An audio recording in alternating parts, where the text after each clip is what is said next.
बचपन से ही राखी को बस एक ही सपना आता था। वो नींद में देखती थी कि वो एक बड़े से सांप के सामने बैठी हुई है। ये सपना देखकर वो बहुत डर जाती थी। अरे, मैंने फिर से वही सपना देखा। ये क्या हो रहा है मेरे साथ? हे दुर्गा माँ, मुझे इन सपनों से कब मुक्ति मिलेगी?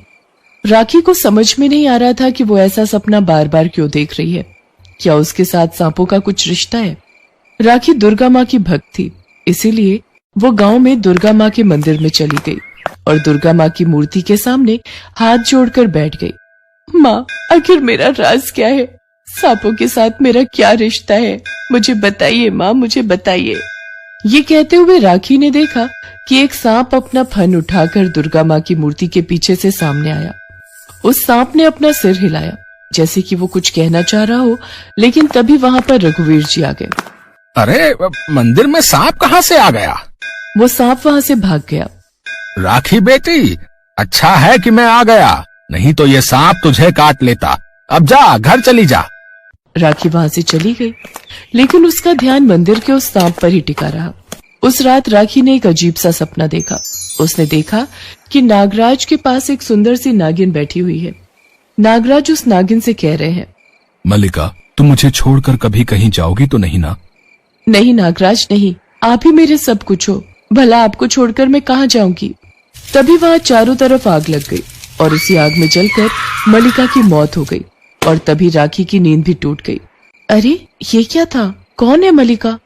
गहरी रात थी, चारों घोर घोर सन्नाटा था। उसी सन्नाटे में राखी ने एक आवाज सुनी, जैसे कि कोई सांप उससे बात करने की कोशिश कर रहा हो। राखी, मैं बोल रहा हूँ, तुम सुन पा रही हो? राखी डर गई। कौन है? मैं हूँ राखी, नागराज।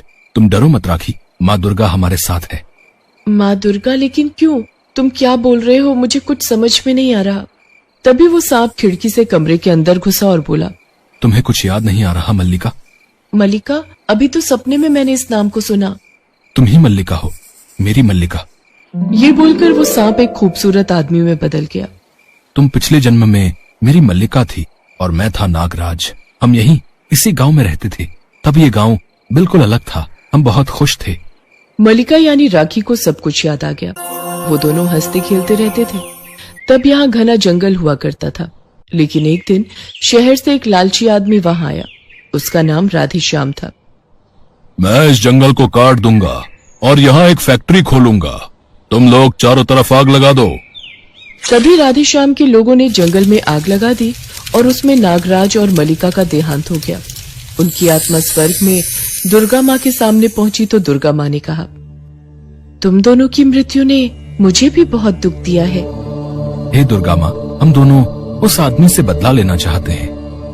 अपेक्षा करो, समय आने पर तुम दोनों को धरती पर पुनर्जन्म जरूर मिलेगा। और उसके कई सालों बाद दोनों को धरती पर पुनर्जन्म मिला। नागराज को एक इच्छाधारी सांप के रूप में और मल्लिका को राखी के रूप में। लेकिन राखी सब कुछ भूल गई थी। अब उसे सब कुछ याद आ गया। राखी ने कहा, मुझे सब कुछ याद तो आ गया है, लेकिन मैं नागिन नहीं बन सकती। वो क्षमता मेरे अंदर नहीं है। है राखी, है, बस सही समय पर वो नजर आएगा। ऐसे ही दोनों बातें करने लगे, लेकिन अभी तक दोनों को पता नहीं चला कि आखिर बदला किससे लेना है। कौन है वो आदमी? अगले दिन सुबह सुबह राखी घर से बाहर निकली तो मुखिया रघुवीर का चमचा नथुलाल उसके सामने आ गया और उससे छेड़खानी करने लगा। अरे जाने मन, कहाँ जा रही हो? जरा इधर भी तो देख लो। मुझे डिस्टर्ब मत करो नथुलाल, अच्छा नहीं होगा। भला क्या बिगाड़ोगी तुम हमारा? हम मुखिया के आदमी हैं। ये कहते हुए नथुलाल ने राखी का हाथ पकड़ लिया और राखी ने उसे जोर से एक थप्पड़ मारा। नथुलाल गुस्सा हो गया। इसका अंजाम अच्छा नहीं होगा राखी, देख लेना। राखी काम खत्म करके घर लौट आई। रात हो गई और अचानक से राखी का पेट दर्द करने लगा। राखी दवाई खरीदने बाहर निकल पड़ी। वो दुर्गा माँ के मंदिर के पास आ गई और उसने देखा कि मुखिया रघुवीर और नथुलाल एक बस्ता लेकर मंदिर के बाहर खड़े हैं। मालिक, आज तो मजा ही आ गया। आज बहुत माल आया है बाहर से। जानवरों को मार के खाल निकाल के बेचना ही तो मेरा काम है। इस बस्ते में जो खाल है वो 1 हफ्ते के अंदर विदेश में बिक जाना चाहिए। हो जाएगा मालिक, अब मैं इस बस्ते को दुर्गा माँ की मूर्ति के पीछे छुपा देता हूँ। आपका आइडिया बहुत अच्छा था। मंदिर की आड़ में ये सब करने से किसी को कोई शक भी नहीं होता है। राखी ने सब कुछ सुन लिया और उसे सब कुछ समझ में आ गया। ये मुखिया निर्दोष जानवरों को मारकर पैसे बनाता है। राखी वापस जाने ही वाली थी कि तभी मुखिया ने उसे देख लिया। अरे, उस लड़की ने सब कुछ सुन लिया है। नथुलाल, पकड़ो उसे।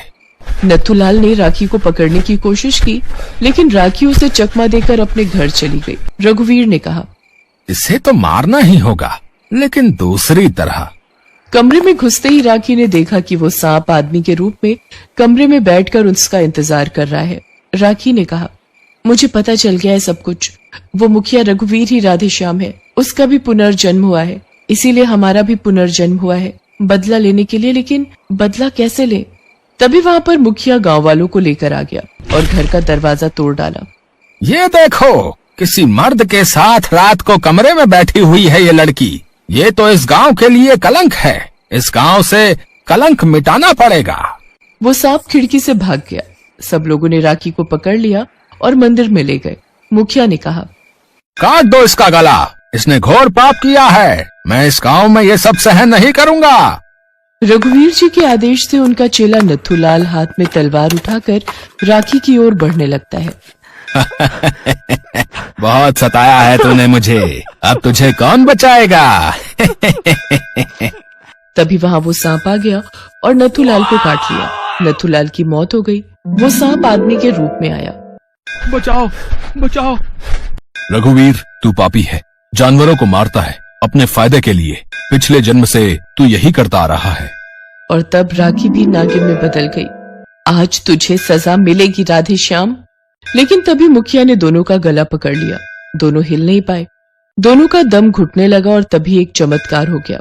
स्वयं दुर्गा माँ मूर्ति से बाहर आ गई। मेरे मंदिर में मेरे ही सामने ये सब करते हुए तुझे शर्म नहीं आई? ये ले। ये बोलकर दुर्गा माँ ने अपनी आंखों से आग निकालकर मुखिया को जलाकर राख कर दिया। मलिका और नागराज को इंसाफ मिल गया। सबको मुखिया की काली करतूत के बारे में पता चल गया। उसके बाद से राखी और वो सांप उसी गांव के उसी मंदिर में रहने लगे। गांव वाले दुर्गा माँ के साथ साथ उनकी भी पूजा करने लगे और सब लोग खुशी के साथ रहने लगे।